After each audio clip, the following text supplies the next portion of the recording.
Learning with Subrata YouTube চ্যানেলে তোমাদের সকলকে স্বাগত। প্রিয় ষষ্ঠ শ্রেণী ছাত্রছাত্রীরা, 2025 সালে তোমাদের নতুন বছরে সবাইকে শুভকামনা জানাই। দেখো, 2025 সালে এবছর একটু মধ্যশিক্ষা পর্ষদের বিভিন্ন ক্লাসের পঞ্চম থেকে দশম শ্রেণী পর্যন্ত বিভিন্ন প্রশ্ন কাঠামো নম্বর বিভাজনটা একটু চেঞ্জ হয়ে গেছে। তো আজকে আমরা ভূগোলের 1 নম্বর সেটটা নিয়ে আলোচনা করব। তোমাদের কাছে যাদের কাছে রায়মার্টিন প্রশ্নবিচিত্র আছে দেখতে পারো 293 নম্বর পেজে। তো তোমাদের এই বছর যে প্রশ্ন সেটটা হচ্ছে, তোমাদের টোটাল 6টা অধ্যায় পরীক্ষা হবে এবং টোটাল 30 নম্বরের পরীক্ষা। তোমাদের বলে রাখা প্রয়োজন যে কেন এই বছর 30 নম্বর পরীক্ষা হলো। তোমরা অনেকেই প্রশ্ন করেছো, তো এটা তোমরা অবশ্যই জেনে রাখবে যে 30 নম্বরটা এই কারণেই করা হচ্ছে, কারণ বিগত 4-5 বছর করোনার জন্য ছাত্রছাত্রীরা অনেকটা পিছিয়ে পড়েছিল। তার জন্য তাদের মডেল অ্যাক্টিভিটি টাস্ক অর্থাৎ 10 নাম্বার 20 নাম্বার করে পরীক্ষা নেওয়া হতো। সেই প্রসেসটা আজ 2024 সাল পর্যন্ত চলছিল, কিন্তু এই বছর থেকে নাম্বার বিভাজনটা একটু বাড়িয়ে দেওয়া হয়েছে। তোমাদের এপ্রিল মাসের দিকে পরীক্ষা হবে এবং নাম্বার থাকবে 30 নাম্বার। প্রথম পরীক্ষা হচ্ছে 30 নাম্বারের থাকবে। তো এই দেখো 6টা অধ্যায় তোমাদের প্রত্যেকটা আমি দেখাচ্ছি। এই অধ্যায়গুলো হবে প্রাকৃতিক ভূগোল থেকে কিছুটা এবং আঞ্চলিক ভূগোল থেকে 2টো অধ্যায় হবে, আর প্রাকৃতিক ভূগোল থেকে 4টে অধ্যায়। টোটাল 6টা অধ্যায় তোমাদের পরীক্ষা হবে। তো এবারে বলে রাখি প্রশ্নপত্র। প্রথম আমরা 1 নম্বর সেটটা আলোচনা করব। তোমাদের কাছে যাদের কাছে রায়মার্টিন প্রশ্নবিচিত্র আছে তোমরা দেখতে পারো সেখান থেকে 293 নম্বর পেজে। তো একের দাগে দেখো 5টা এমসিকিউ প্রশ্ন দিয়েছে। কল্পনা চাওলা মহাশূন্যে পাড়ি দিয়েছিলেন 1997 সালে। তো এই স্কুলটার নাম হচ্ছে সাঁতরাগাছি রামকৃষ্ণ মিশন হাই স্কুল। তারপরে নেপচুন গ্রহের রং হচ্ছে নীল রঙের হয়। মূল মধ্যরেখার মান হচ্ছে 0 ডিগ্রি। ভারতের ক্ষুদ্রতম রাজ্যের নাম হচ্ছে গোয়া।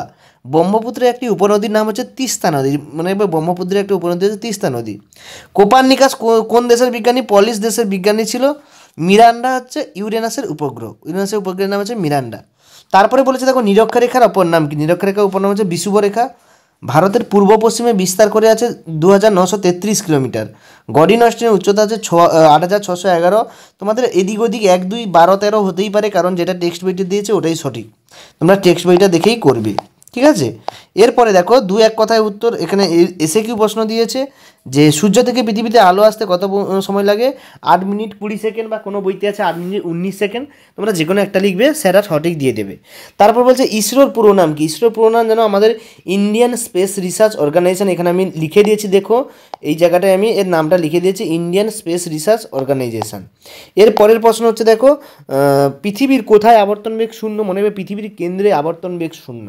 ভারতের দীর্ঘতম হিমবাহের নাম কি? উত্তর হবে সিয়াচেন। আর একটি দুনের উদাহরণ হচ্ছে উপত্যকা, ঠিক আছে?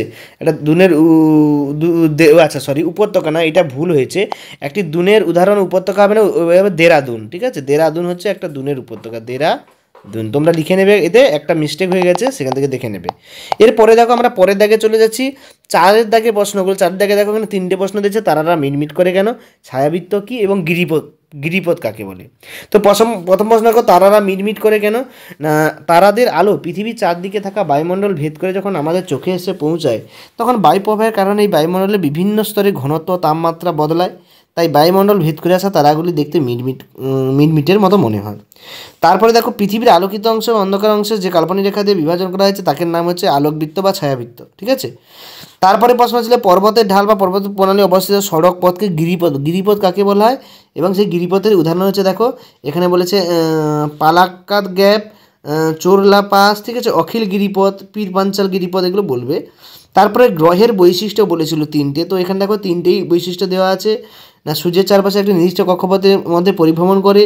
এদের যথেষ্ট ভর রয়েছে, যাতে নিজস্ব মাধ্যাকর্ষণ বলের প্রভাবে এটি হাইড্রোস্ট্যাটিক ভারসাম্য বা আকৃতি ধারণ করে, এবং তার কক্ষপথের চারপাশে অবস্থিত আশেপাশে এলাকা পরিষ্কার করেছে।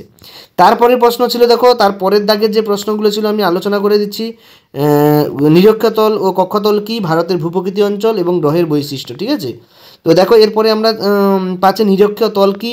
এটা তোমাদের প্রশ্নবিচিত্রে পেয়ে যাবে। রায়মার্টিন সহায়িকাতে পেয়ে যাবে নিরক্ষতল।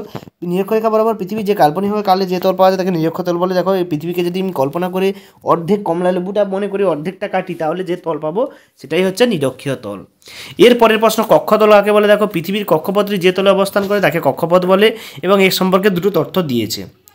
তারপরে হচ্ছে ভূপ্রাকৃতিক অঞ্চলসমূহ ভারতের, তাদের পার্বত্য অঞ্চল, সিন্ধুগাঙ্গীয় সমভূমি অঞ্চল, সমভূমি এবং উচ্চভূমি, উপকূলীয় অঞ্চল, দ্বীপাঞ্চল, এইগুলো। এর পরের প্রশ্ন বলেছিল উল্কা কি, ঠিক আছে। উল্কা দেখো, উল্কার সম্বন্ধে এখানে দেওয়া আছে, বৈশিষ্ট্য দেওয়া আছে, এখান থেকে তোমরা উল্কার সম্বন্ধে লিখে নেবে।